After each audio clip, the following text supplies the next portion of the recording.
నారాయణపేట జిల్లా కానుకుర్తి వద్ద భూ నిర్వాసితులు ఆందోళనకు దిగారు. పురుగుల మందు డబ్బాలు పట్టుకుని నిరసన తెలియజేశారు. కొడంగల్ నారాయణపేట ఎత్తిపోతల పథకంలో భాగంగా పంప్ నిర్మాణం కోసం సర్వేకు వెళ్లిన అధికారులను అడ్డుకున్నారు.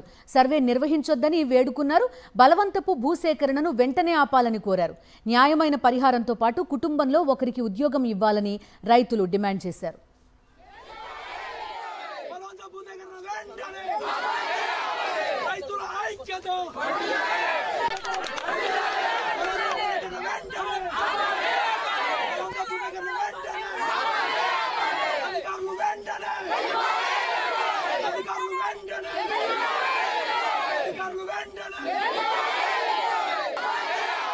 రైతుల ఐక్యత